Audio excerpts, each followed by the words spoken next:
सांख्य योग का वर्णन है। देहिनोऽस्मिन् यथा देहे कौमारं यौवनं जरा तथा देहांतर प्राप्ति धीरस्तत्र न मुह्यति। सांख्य योग में भगवान ने शरीर और आत्मा दोनों को अविनाशी बताया। ये जो शरीर है इसके अंदर एक सूक्ष्म शरीर है जिसमें मन, बुद्धि, चित्त, अहंकार, ये इनके साथ में जीव जुड़ा हुआ होता है, वो सूक्ष्म शरीर होता है। हमारा जो शरीर है ये जन्म लेते समय और कुछ होता है, जवानी अवस्था में और कुछ होता है और वृद्धावस्था में और कुछ हो जाता है।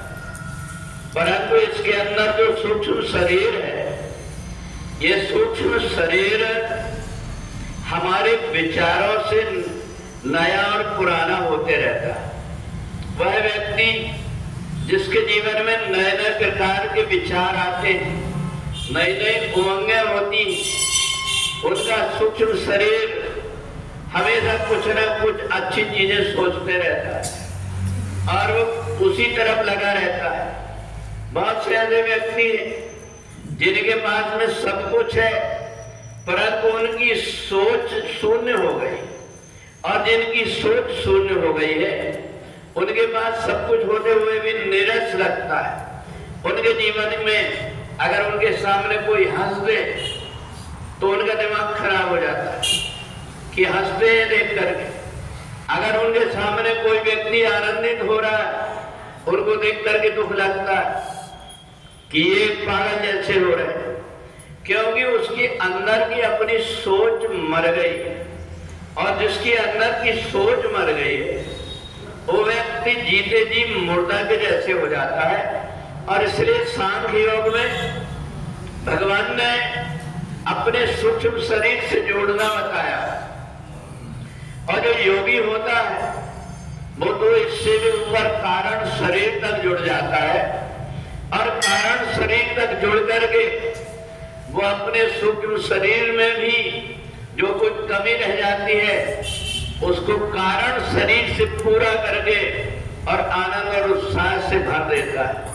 इसलिए बहुत से ऐसे व्यक्ति जो जवानी में ही मुरझाए हुए दिखाई देते हैं, और एक व्यक्ति वो है जो बुढ़ापा में भी हमेशा हंसता और खिलता दिखाई देता है। तो ये सब जो कुछ भी हमारी आंतरिक सोच पर निर्भर करता है, और अपनी आंतरिक सोच जो व्यक्ति परमात्मा से जोड़ लेता है उसको नई नई ऊर्जा मिलती रहती है। वो ये देखते रहता है अब मेरे को कौन सा आनंद मनाना है, अब मेरे को कौन सा उत्सव मनाना है। एक व्यक्ति जो बैठा और दुखी होते रहता है उससे पूछे कि क्या हुआ, तो वो कहता है कि आज मेरे को इस चीज की याद आ गई, इस दिन हमारे परिवार के व्यक्ति की मौत हुई थी। तो उसको ये पता नहीं है कि जाता से ध्रुव मृत्यु ध्रुवम जन्म तस्या।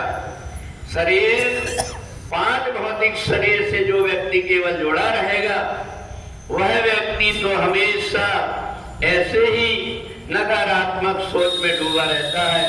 परंतु जो सूक्ष्म शरीर से जुड़ जाता है, अगर सूक्ष्म शरीर को कुछ अपने आप से नहीं कर पाता तो वो परमात्मा से जुड़ जाता है। कान से परमात्मा की कथाओं को सुनता है, शरीर से परमात्मा की सेवा करता है। और ऐसा व्यक्ति जो परमात्मा से जुड़ा हुआ होता है उसके जीवन में नई नई उमंग आते रहती है। जैसे अभी नव वर्ष में नया संवत प्रारंभ हुआ और व्यक्ति देखते रहता है कि कल हम और कुछ सोचते थे कि हम 2024 में जी रहे हैं, आज हम सोचते हैं कि आज एक नया संवत प्रारंभ हो गया। तो इसलिए जिसके जीवन में उत्साह उमंग होता है वो कहीं ना कहीं से लेकर के अपनी प्रसन्नता का रास्ता खोज लेता है। इसलिए ये जो शरीर है, इस शरीर का जैसा बचपना, जवानी और बुढ़ापा होता है, ऐसे सूक्ष्म शरीर की भी अलग अलग प्रकृति होती है। जो व्यक्ति परमात्मा से जुड़ करके अपने सूक्ष्म शरीर में प्रवेश कर जाता है, वहां जाकर के स्थिर हो जाता है। सुख दुखे समय कृत्वा लाभा लाभम जया जय। जो भी जीवन में आता उसको सहज परमात्मा की कृपा मान करके सह लेता है और वो परमात्मा की भक्ति करते हुए अपने जीवन को भी लोक परलोक सुधार लेता है। बोले वृंदावन बिहारी लाल की।